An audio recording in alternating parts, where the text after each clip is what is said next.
Hello, hello, hello. How are you guys doing this evening? It is currently 11:14 p.m. on this very, very cold Monday evening going into Tuesday.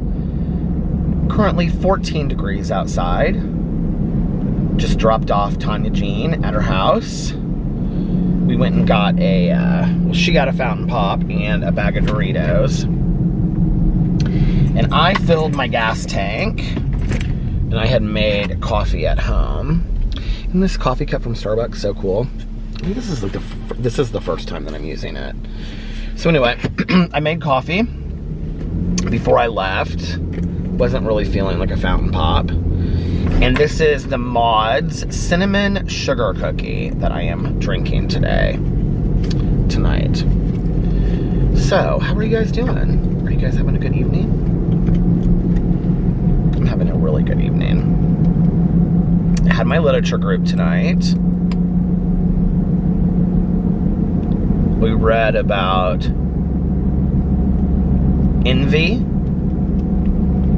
and we read about sloth and procrastination and gluttony tonight, and dropped the rock and talked about that. We just had a really great meeting tonight. Well, it's not a meeting, but just our little literature group that we have. So that was really fun. And I didn't really do a whole lot today. I just kind of hung around at the house. It was so cold, like to even just like walk outside, it was really, really cold. So I just kind of hung around the house. And last night I vlogged early and got done early, and then I can't remember what I did when I came home. Came home and I had like 40 some minutes left of that Tanya Kappas book, but I ended up like sleeping last night. What did I do? Alex was watching something. I like came home and like he came downstairs when I came home, and so he was gonna watch something on TV and warm something up, I think. God, it seems like last night was forever ago. I don't even really remember, honestly. Oh yeah, because I took a nap and Boo Radley came, it was so cute. He came upstairs. I can hear his little paws or his little, like his nails on the floor, like Pee-Pee used to do back in the day. Pee-Pee used to come upstairs, and then when I was taking a nap, and he would come around the side of the bed, and he would like scratch, and I could hear him. And so Boo Radley does the same thing now.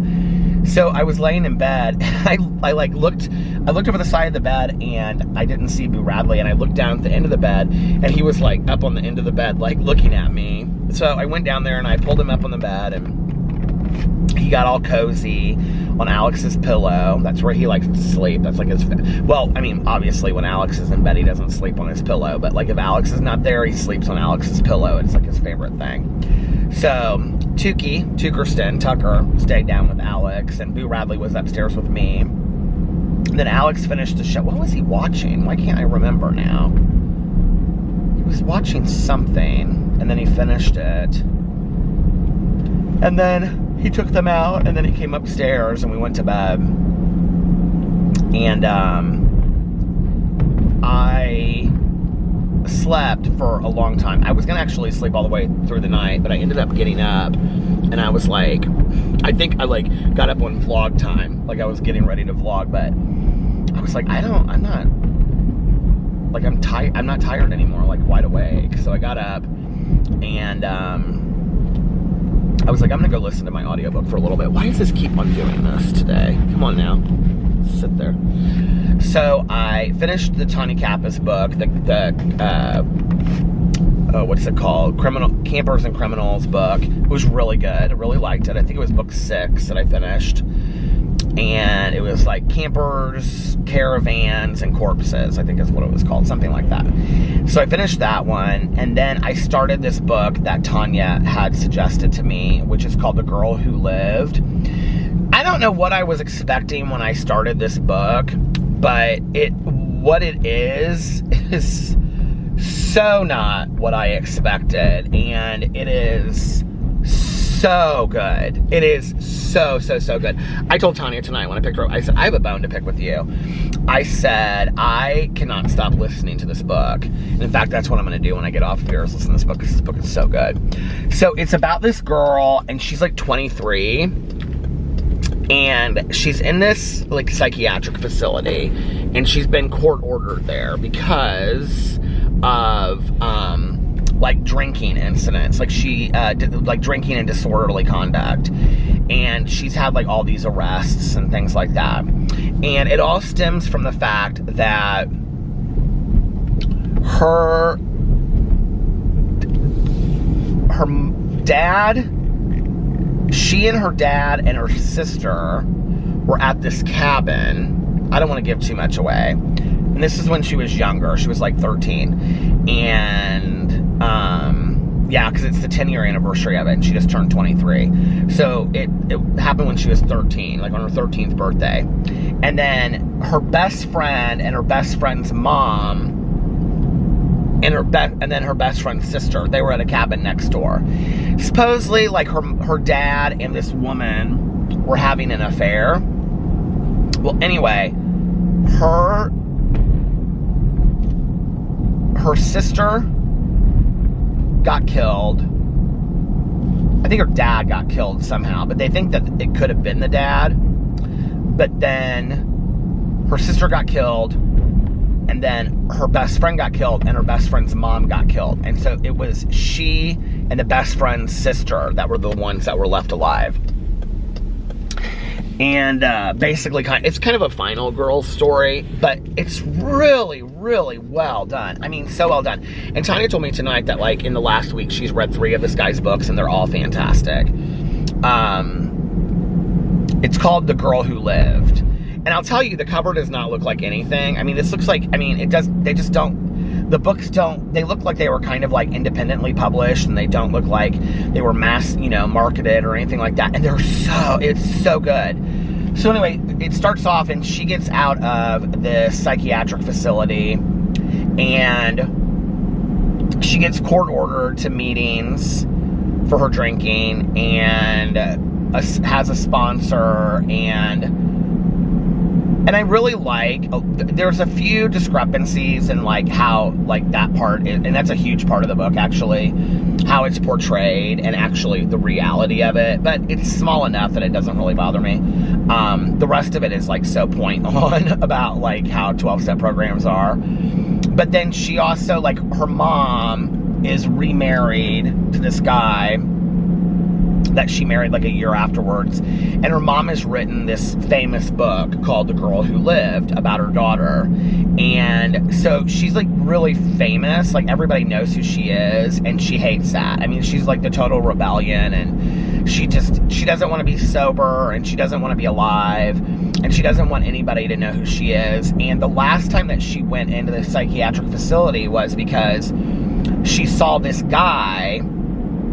She thought she saw this guy that was, that she was the guy that she saw come out of her cabin the day that everybody was killed. And so but nobody believes her that this guy exists. They just believe that she's like this horrific alcoholic. And so her mom, who was like rich and made a lot of money off this book, sets her up with an apartment, sets her up with a car, sets her up with counseling and all this kind of stuff, telling her she has to get a job so she'll pay her own bills, but like they'll take care of it for the first month and everything. And that's kind of how the book starts. And so you don't really know if like there is really somebody out there trying to get her, or if it's all kind of like in her head. But you find out very quickly that it's not in her head. It's so good, you guys. It's very, very scary. But then you really get to know a lot about the character too, because I mean, she like, just like her drinking and like the background and the psychopathy of her life and everything. You guys, it's probably one of the best thrillers I have read in a long time. Like back, like in the day when I would read like The Girl on the Train and The Woman in the Window by A.J. Finn, Girl on the Train by Paula Hawkins, like those books. Like it's like that. It's so good. Doesn't take place in the UK, though. It takes place in the United States.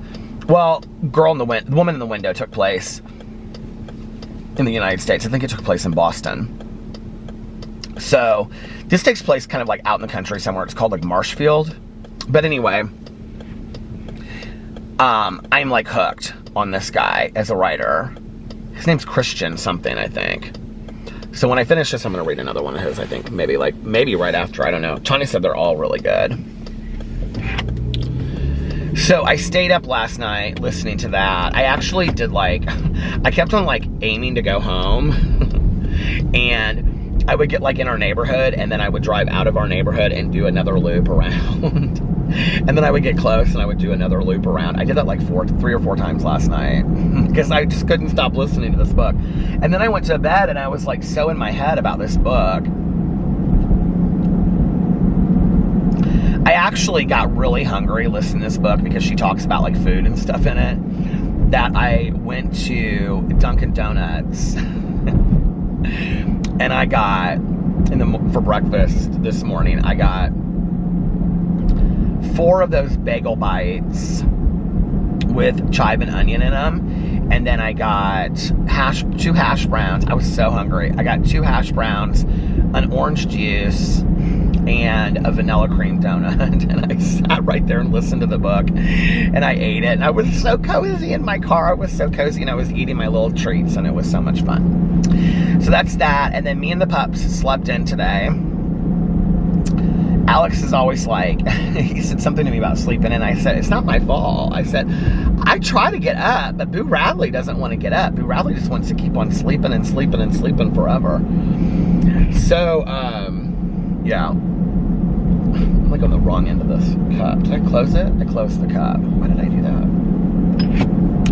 So I got up today, and I just did a bunch of stuff around the house. I still have not taken down the Christmas trees, you guys. Okay, I have got to get the Christmas trees down this week. So, I just kind of did a bunch of stuff around the house. It was so cold today, windy cold, and,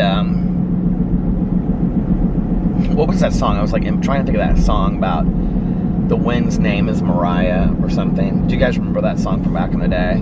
Before there was a Mariah Carey, or before we knew who Mariah Carey was.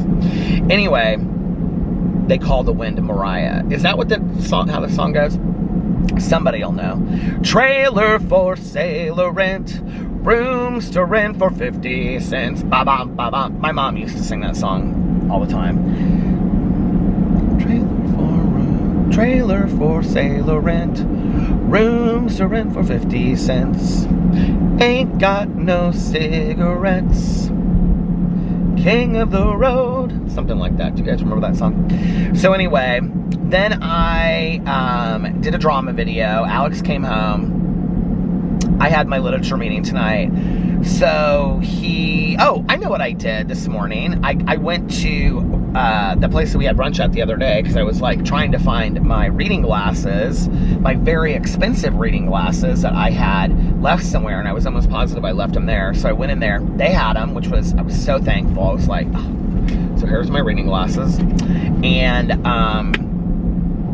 yeah, got my reading glasses, and I did that this morning. So anyway, and what else did I do? I almost stayed there and just ate breakfast because I was like, this place is so good. And it was just that was so cozy. I went in there, and there was there weren't a lot of people when I went in there, and there were just tabletops of 2s, 2 and 2 and 2, and they were quiet and eating, and I was like, oh, this is kind of cozy. I could sit here this morning and eat a little brunch and go home and take a little nap.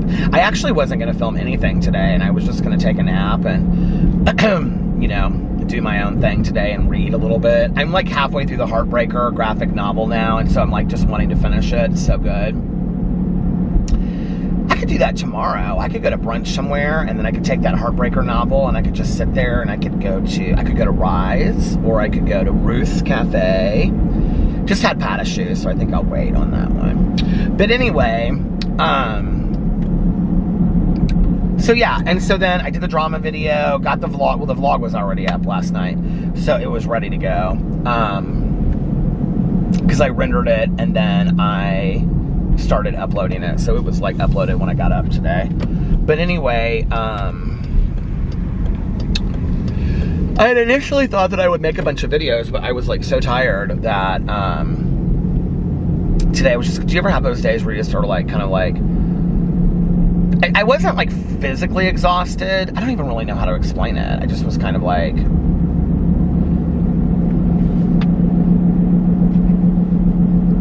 well, yesterday I had like the book club and everything, and then the day before and the day before that I filmed like 5 or 6 videos each day, and I think it just was like, I just need to kind of like take a slow day.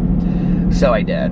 And but yeah, I'm like in my head thinking right now, I'm thinking I should have taken my rent check to my office tonight since I'm out, and I could have just ran it up there real quick, but I'll do that tomorrow. So anyway, I'm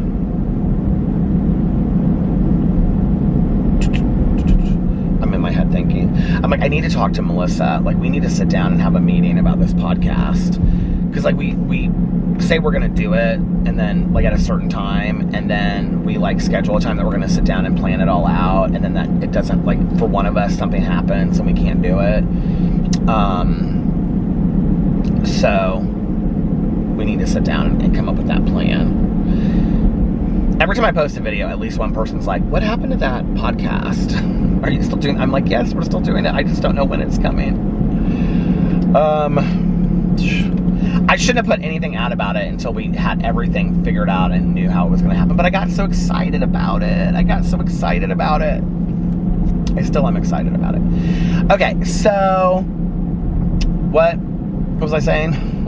Did the drama video, then Alex came home, and then he hung out with the dogs for a little bit, and he fed the dogs, and he was like taking them outside and spending some time with them and stuff like that. And then I went downstairs to make sure that Boo Radley had eaten all of his food, which he did. He was a very good boy. I was very proud of him. And then I was getting my videos up, and then I ran to Kentucky Fried Chicken to do this review, because today I got all these direct messages and tweets and stuff from people saying that Kentucky Fried Chicken came out with plant-based fried chicken. And I was like, oh my God, I have to try this. So I ran over to Kentucky Fried Chicken like at 7 something, and I had my book study at 8 o'clock, and did the review at Kentucky Fried Chicken. You guys, let me just tell you about this chicken, okay? Well, I opened it and I was so disappointed. I don't know why. I thought that it was gonna look like fried chicken. You know what I mean? Like, I thought it was gonna look like big chunks of fried chicken, you know, and like, what are they, drumsticks and everything. It doesn't. It looks like chicken nuggets. It looks like Morningstar chicken nuggets is what it looks like. So at first I was like a little disappointed just looking at it. When I tell you that these chicken nuggets are so fantastic, okay, and they literally taste like Kentucky Fried Chicken, I couldn't believe it. I was blown away. Blown away, I tell you. 5 out of 5. It was so delicious. So I highly recommend that. Go check that out at Kentucky Fried Chicken. So I ran home and I got that video up, and then I got into my live stream, and we were like having a hard time, like all of us signing on. Like, it wasn't like letting us all in tonight. So that took a while. We actually got started. I looked right at the clock on my computer at 8:17. We all got started. That's Tanya Jean was the last one to get in. And so we did our book study, which was really good. And then right after I got off of it, Tanya called me and she was like, do you want to go get a fountain? And I was like, yeah, sure.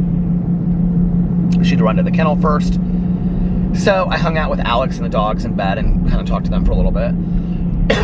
And then I went and picked up Tanya Jean. And then I took her to get a fountain pop, and she got Doritos and a fountain pop.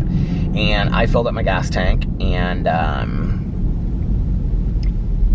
then we drove around and talked for about an hour. It was really nice. It was fun. And tomorrow night we have our meeting.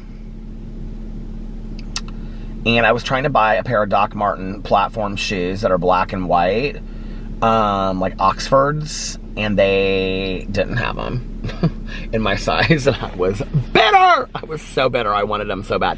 They're so cute. I thought these will look so good with like jeans and like a t-shirt, like just, you know, in the summer. They would be so fun to like go out somewhere. So I'm sure they'll come back in, and when they do, I will order them. You know, I got a pair of Doc Martens like was it a year ago at Christmas? Because I think that's when Alex got his platform boots that I got him for Christmas. And this guy sold me on these Doc Martens that he was like, get them a size smaller because they'll stretch out. And I got them. And like my platform boots that I bought that are size, because I wear size 10 and they're size 10s, like they fit me perfectly, right?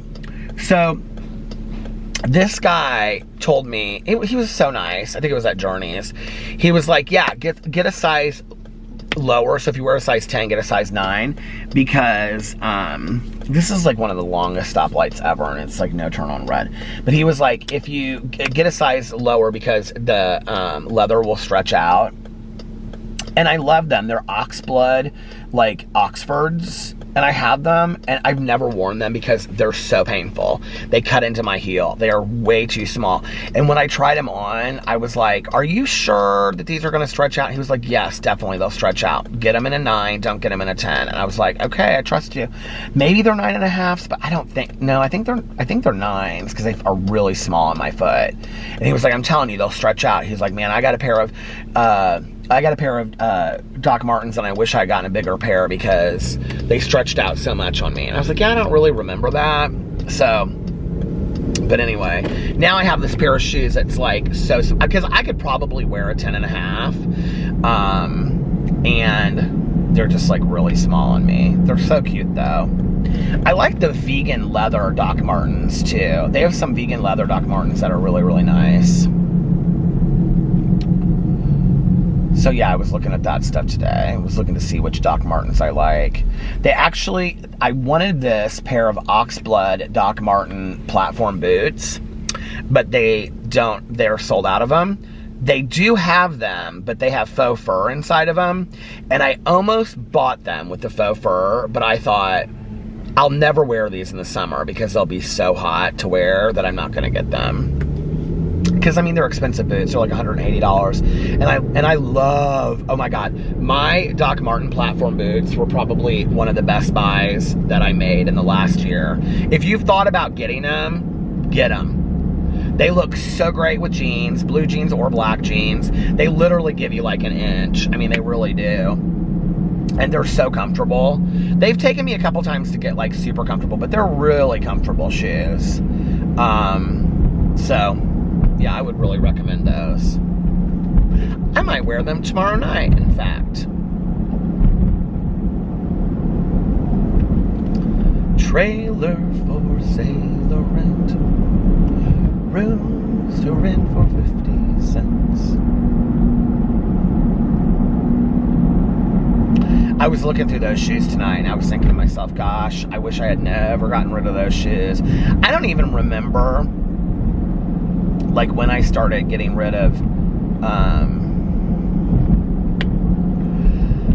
my Doc Martens, but I did remember I dated this guy. I don't know why I remember this tonight looking at him, and he didn't wear platform ones, but he just wore like regular Doc Martens that were like that oxblood color. A lot of us wore them back in the day. A lot of us wore like with t-shirt, we would wear like a white or a black t-shirt with jeans and a big belt, like a black belt, and then we would wear like black Doc Martens. That was kind of like our going out outfit. Like that's what I wore a lot going out back in the day. And a denim shirt, lots of denim back in the day.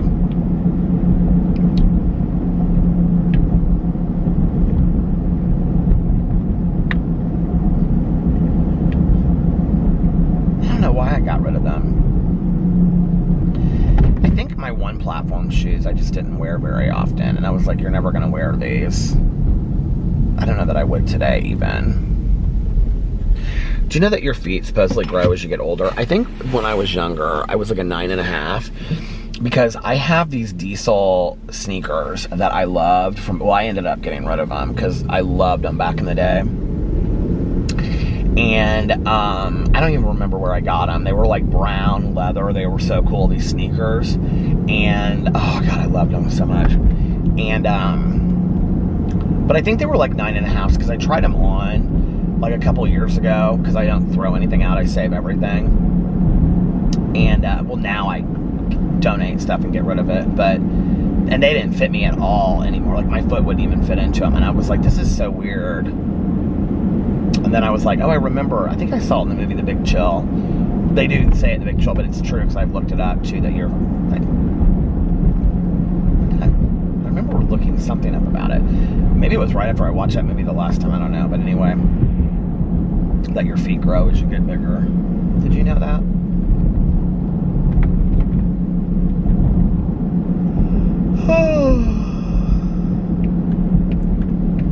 I don't have a lot of plans for tomorrow. I, you know, of course, making videos and stuff like that. I keep on, like, telling myself, like, I'm going to take a day off, I'm going to take a day off. Well, Sunday I really did because I pre-filmed those videos, but, I mean, I kind of really didn't because I pre-filmed videos. So I keep on telling myself, like, I might just take a day off and not do anything.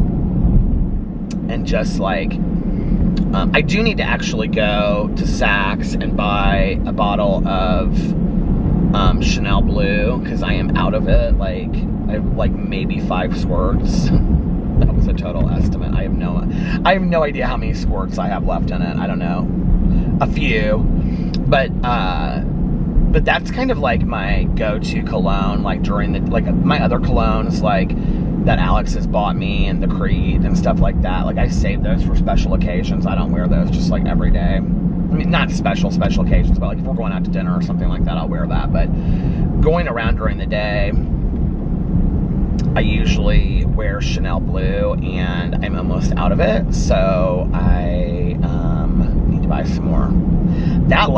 This last bottle, though, like, this has lasted me a really long time. I can't remember the last time that I bought this. I'm sure somebody out there has it in a notepad where they keep notes on Peter Monn.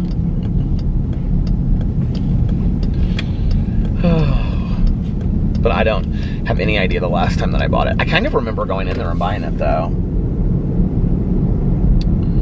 I do remember that I bought online. They have, Chanel is like one of the only colognes that does this. What is going on with my car? Chanel is like one of the only cars. Chanel is like one of the only brands that I could find that does this. Well, that's not true. Like, higher end colognes like Creed and stuff do, but they're so expensive. You have to buy the atomizers and all the special stuff to go with it. But on Chanel, you can buy, it comes with 3 refills, and it's an atomizer. It's like that Scentbird thing, which I love the Scentbird thing. Alex and I use those when we, like, go on vacation. We, like, throw a couple of them in our bag so we can, like, have different colognes on while we're on vacation. And they're just so, like, useful to have, you know? But this is specifically just for Chanel, and it's a little bit thicker than the Scentbird ones. And they last a while too, and I really like those. So I bought those last year to take on vacation because that way I can have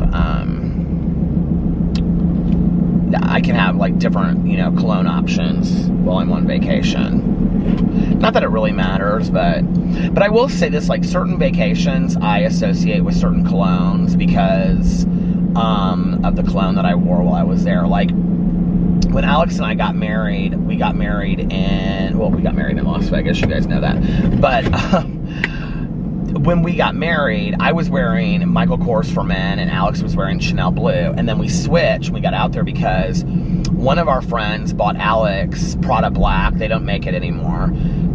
They make Prada, I think they make Prada Black, but it's not the same one. This one was so fantastic. And then they, because it's like a very specific one. I, like, looked it up over Christmas, and they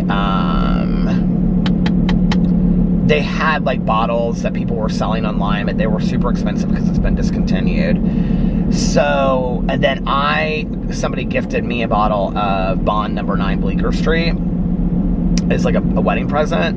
And so Alex and I were wearing those 2 colognes, and to this day, that Prada reminds me of our wedding day. And that Bond just reminds me of that whole trip and our honeymoon and stuff like that. I actually have a bottle of that Bond. I rarely ever wear it because it's expensive too, and I really just like, it's more of a summer scent. And I don't know, when I'm feeling rather romantic with my husband, I like to put that one on. It reminds me of our, you know, wedding and that whole trip and everything like that. So, but yeah, I love colognes and smells, and It was so funny because Liliana was telling us that Carlitos is... It stopped. He was telling us that Carlitos likes to like have cologne on when he goes to school and stuff now because like his dad wears cologne, and so like he wants to smell like his dad and whatever. And so for Christmas, I was gonna get him his own cologne, but we didn't end up doing that. So Alex ended up getting them a bunch of stuff, but gift cards and whatnot.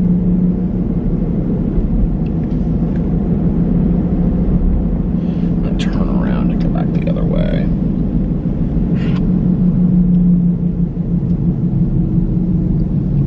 I wore cologne as a kid too. I loved it. I wore the Basics back in the day. I wore Polo in the green bottle by Ralph Lauren. Loved it.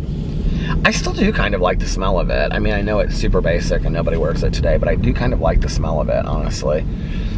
And Lagerfeld, that had the little hook thing on the top of it, you know, the round thing. I used to wear that back in the day. What is going on here? Major construction or something. Loved Lagerfeld. Those were like the two that I wore, those two, mostly when I was growing up.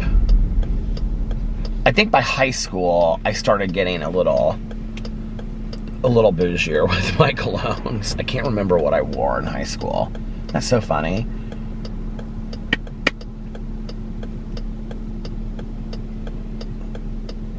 I think in high school, I wore the Jean Paul Gaultier, if it was out by then, that came in a bottle that looked like it had like a man's body.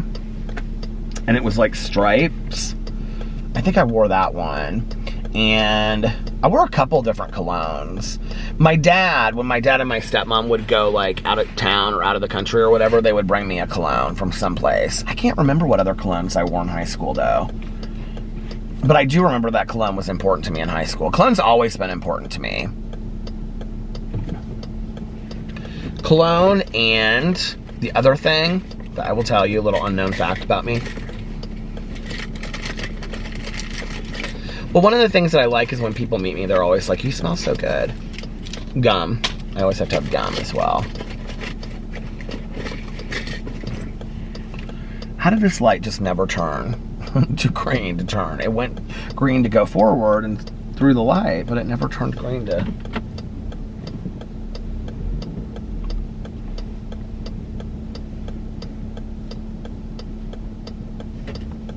I don't know.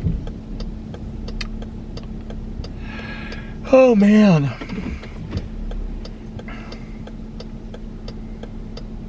I can see my bathroom like when I was in high school growing up. Like a double sink, and I had like a shower with a shower curtain. I remember it was like this like burnt orange color kind of. And I remember I had my colognes like sitting out in my bathroom. My bathroom was very clean.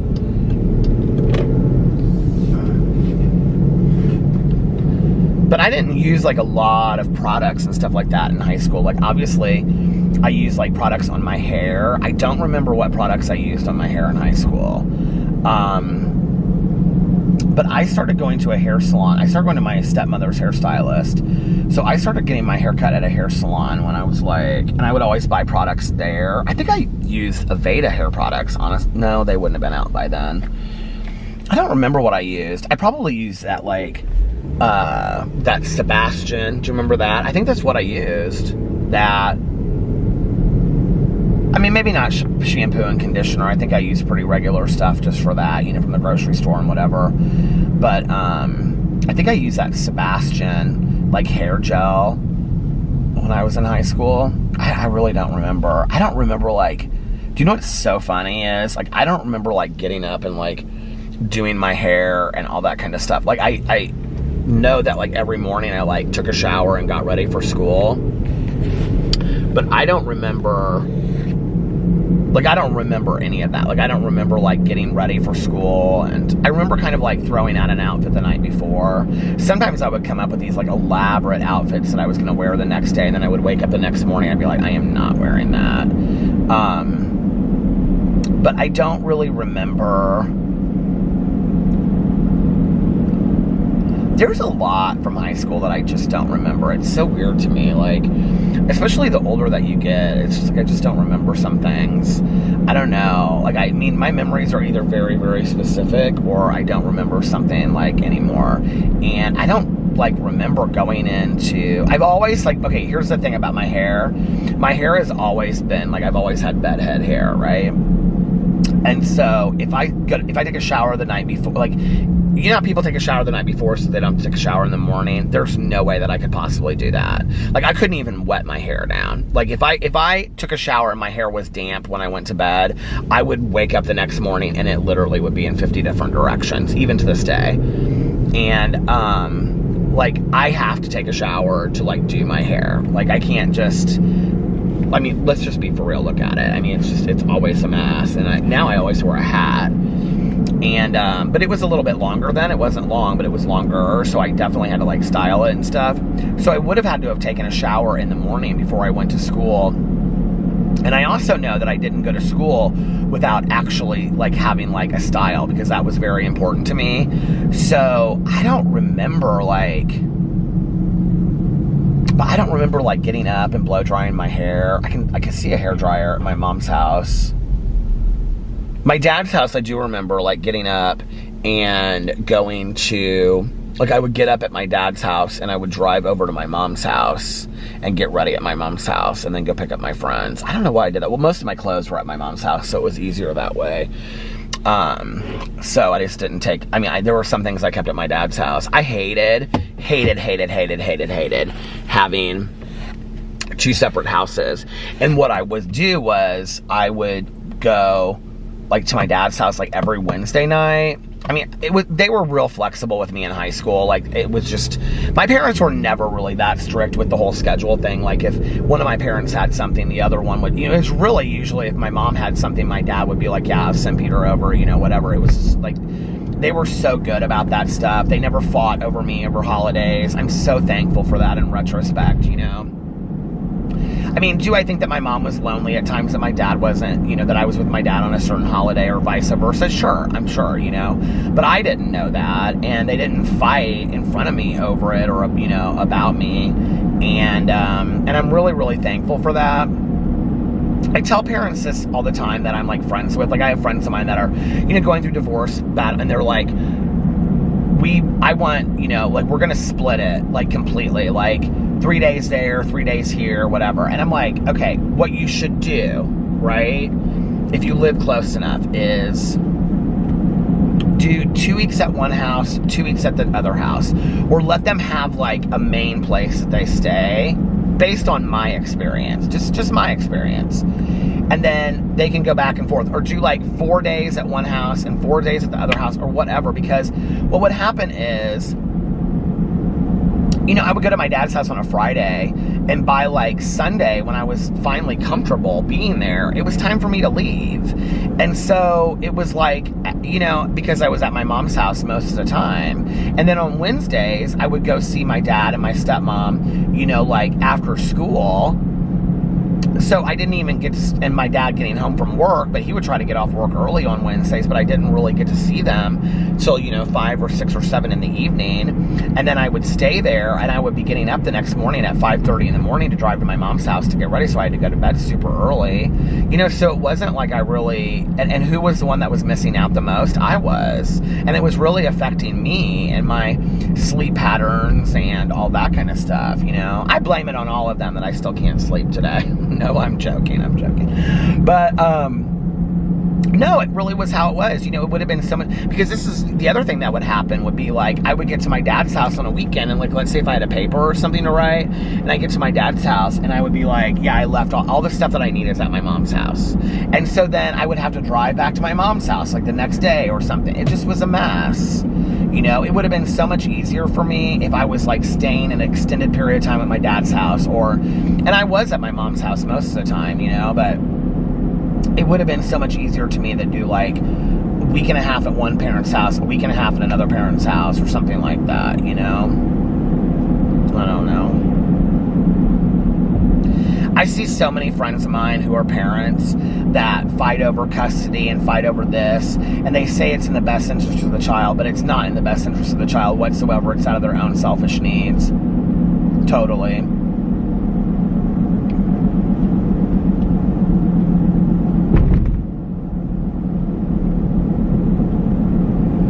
And I don't like when parents bad talk the other parent to their kids either.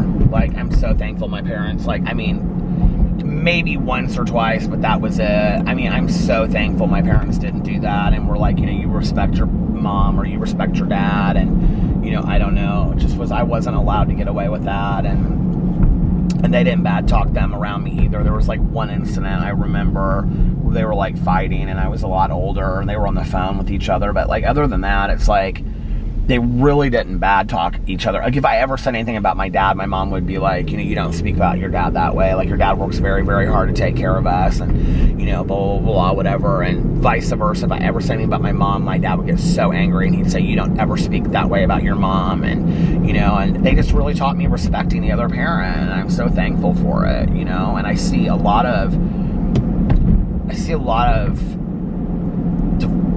friends of mine who are divorced. They're so angry at their ex-partner that their kids are the ones that suffer, and they're like, yeah, but they need to know, like, that their dad's not a good person. And I'm like, yeah, that's really, like, I mean, I'm not talking about in really, like, horrific situations, okay? I think that goes without saying, but I'm talking about just because, like, I don't know, whatever.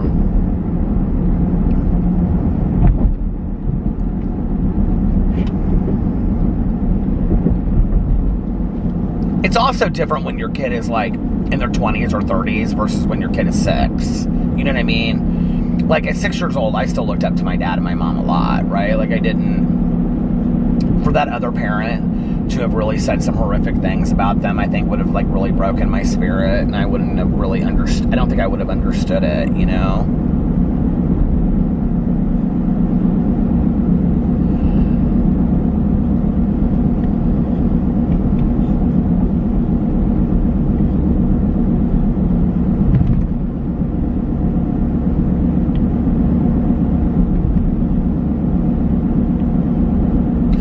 Tony and I were talking tonight about, I don't even know how we got on this, but we were talking tonight about, like, small things that my mom did when I was growing up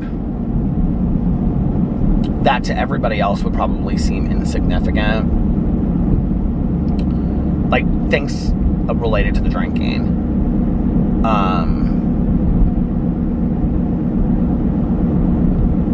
I remember one time I couldn't get into the house, and like the key that was, like, we used to keep a key like underneath a planter or something like that, was gone, and I had stayed late over at these people's house, and it was like 10:30, and it was dark outside, and it was cold, and I had, like, you know, like, walked all the way from there to our house, and I couldn't get inside, and all the lights were off, and it was pitch black, and my mom was, like, passed out, dead asleep in bed.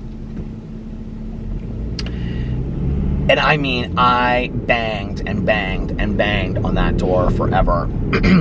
And I was not going back to this person's house. I just wasn't. And I would have stayed outside in the cold all night long before I was going to go to their house and admit that there was something wrong with my mom to somebody. I wasn't going to do it. Because at the same time, if you've gone through that, you'll know, like, there's a part of you that's super protective of that person. I think at some point that breaks. But you're super protective of the alcoholic, right, or the addict. And I was with my mom, because I didn't want anybody to think bad of my mom. Because I already thought bad of my mom, and I didn't want anybody else to. And I can remember just standing out there and going and like banging on the windows, and like her window was like, if you're facing the front door, it was like the upstairs window was like 3 windows over. and like getting rocks and like throwing them up the window. And I can remember this took like 40 minutes, 45 minutes in the snow outside.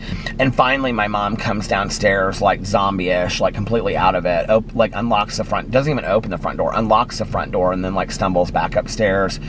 And so by the time I got inside and like had closed the door and locked it and everything like that, I was like so angry. I mean, this is probably, I'm like 8 or 9 at the time, probably 9. Maybe 10, I don't know. And I used to always wear like these penny loafers, and so my mom's, where her bed was like in this like corner kind of thing, and it had a window behind it, and so there was like this curve, and she had like all this wallpaper, and I came upstairs and her bedroom lights were on, and like, you know, it smelled like cigarette smoke because she had like started a cigarette and then like lit it and then put it down in the ashtray and then like walked to the bed and I mean, she could have burnt down the whole house, and the TV was on and everything. And I was so furious that I started kicking the wall behind, and we had pretty solid walls next to her bed. I was so mad. And I was like, wake up, wake up, wake up. And my shoe ended up going in and sticking in the drywall. And I just left it there. And I remember the next day, she was like she was never angry when I would act up. She was always ashamed, like super ashamed, you know? And, but it always followed, like I might not have known about the fight between her and my dad, but it usually followed something. Like something had happened. Like there had been a letter that had occurred, or like my mom got a letter in the mail from my dad, or something to do with the divorce and whatever. What I found out later was, you know, my dad was really trying to push this divorce through rather quickly, and my mom was like, no. You'll get a divorce when I grant you a divorce, is kind of my mom's attitude about it. She didn't want to get divorced. She never would have gotten divorced. She didn't believe in divorce. She would have stayed married and lived apart for the rest of her life. My mom did not believe in divorce. I mean, what kind of life is that? It's no life, right? But she didn't understand why he wouldn't go to marriage counseling. Well, he had already moved on. He was done. So, but it would usually follow something like that. There would be like, you know, I found out later that, you know, my mom would call, and I mean, this was much older when I was an adult, but that my mom would call my dad and just like cuss him out from, you know, all up and down, you know, over the place. But I didn't know that at the time. So, and you know, I tell these stories about my mom's drinking, but it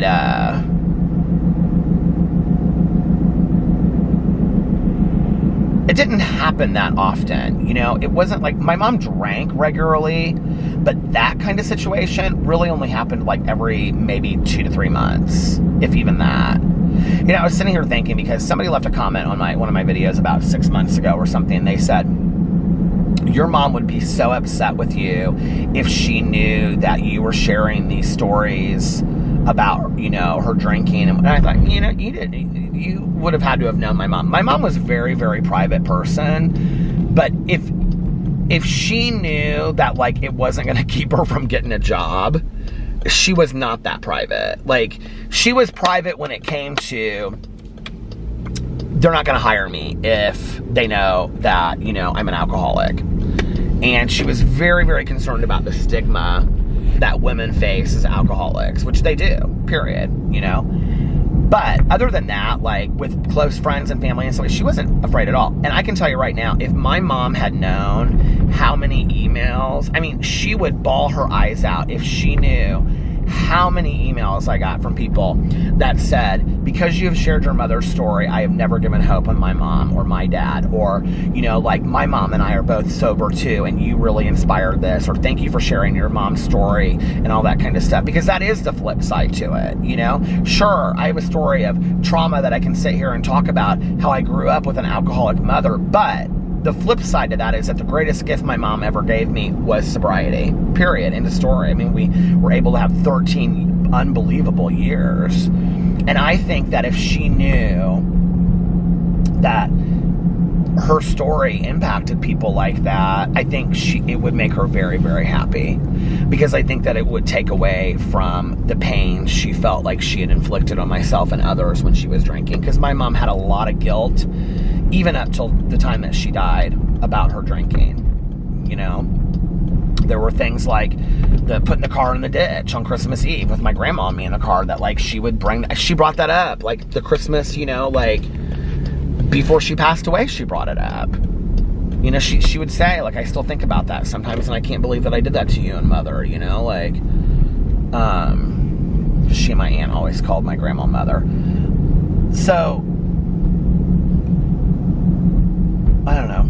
I don't even know how I got started talking about all that stuff tonight, but I did.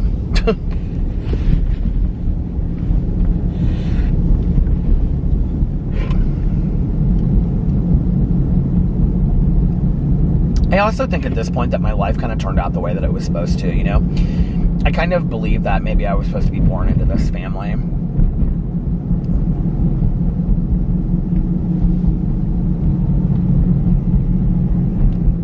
I'm not mad that I'm an alcoholic and an addict at all, you know? And in some ways, I'm grateful. Some of the greatest people that I've met are alcoholics and addicts, and I never would have met them had I not gotten sober and got introduced to sobriety, and it is a gift, you know? And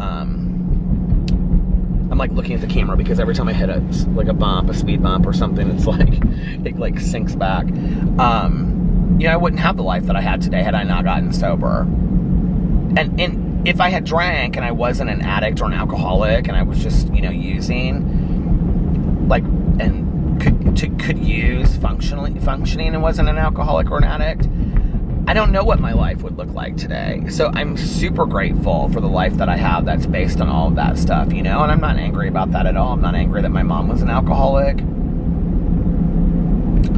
I lived with fear. But like I said, the flip side to that was I got the relationship I never would have had with my mom had she not gotten sober. I mean, we were able to have, you know, I was talking to Tanya about this tonight, about when I was saying in my vlog, I think I was saying it in my vlog the other day. I don't know where I was saying this, I can't remember. Oh, I do remember now. I was talking to a friend of mine that, you know, my cousin, I always wanted to have this relationship with my mom where we could, like, go out to eat and go out shopping and stuff like that. But it was difficult with my mom because, you know, she'd ask 9 million questions at lunch, and then she'd say that dinner was too expensive, and she wouldn't really let me do things for her, like take her out to lunch or dinner and stuff like that, you know. And as I got older, those were the things I liked to do, and she'd just be like, oh, Peter, this is too expensive. You don't have to do this. And she always felt like she was a burden, you know. And my aunt and my cousin, like, they did have that relationship. And I was always very envious of that. And then a couple years after, 2 years, 3 years after my aunt died, Caroline said to me one day, she goes, you know, I never had this relationship with my mom like you got to have with yours, where you just sat around and talked and drank coffee and you really got to know her. She's like, I don't even know that I really knew my mom on that level. And, you know, like, that's the flip side of that. I did, you know, I got that amazing, really interpersonal relationship with my mom that I think a lot of people don't get with their parent. But I did have that with my mom, and I feel very blessed for that, you know. So, I don't know.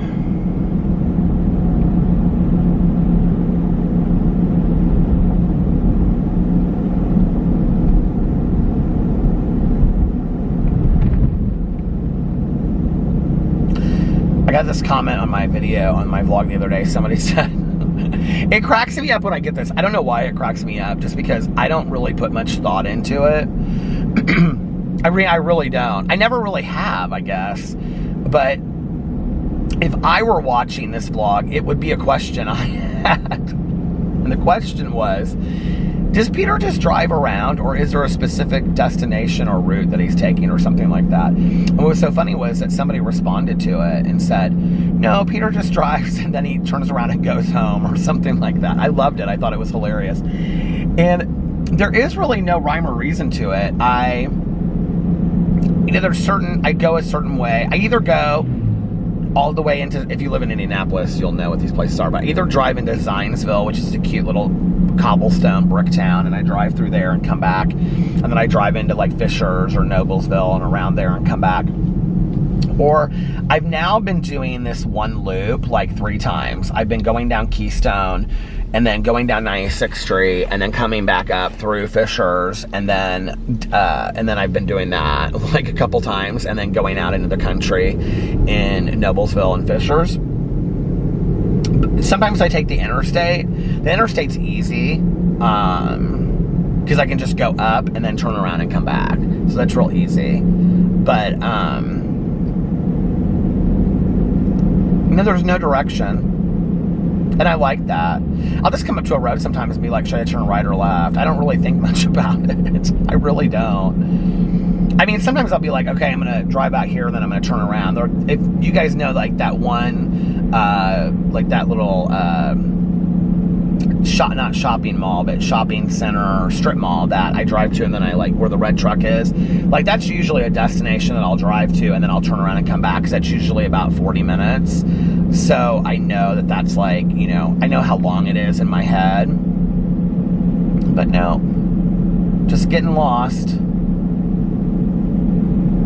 My ex, his mom, and her boyfriend for a while, they would like on a Sunday, they would like get in their car. They were from Seymour, Indiana, southern Indiana. They would get in their car and they would just take all these small roads and they would just get lost out in the middle of nowhere, and then they would have to like find their way back. And I always thought that sounded so cute. And they would stop along the way at like, you know, little like farmers markets or a restaurant that they had never seen before. But, you know, they would like, maybe they take the interstate or something. Sometimes they took country roads, but maybe they take the interstate up and like drive it up an hour, and then they could only take country roads back. But they had to like figure it out where they were. Isn't that fun? And they would just go, yeah, we just drove and got lost. They couldn't use like the GPS and stuff like that. Then one night, I think I was going to this other casino, and I took this other road, and there was a detour, and this is just a couple years ago. This is probably 4 or 5 years ago. And I got so, it was in the wintertime, and I got so lost out in the middle of nowhere, you guys. I was so scared. I was like, oh my God, I don't even know where I'm at. I don't know how to find the interstate from here. I like got off one interstate and it was closed going back, so I couldn't turn around and go back that way. And it was taking me all through this country. And I was like, oh my God, now I don't think it's so cute to get lost. I'm terrified. Where am I? So anyway, you guys, I think I'm going to get off here now and listen to my audiobook that is so fantastic. It is called The Girl Who Lived, if you're looking for a good book. And yeah, so I'm going to get off here now. Books for the book club this month. Go Down Together, about Bonnie and Clyde. That's a true crime book club. Joan Didion's Slouching Towards Bethlehem for Peter's Book Club, as well as Interview with the Vampire by Anne Rice's Interview with the Vampire for Peter's Book Club as well. Those are the January books, if you'd like to read along.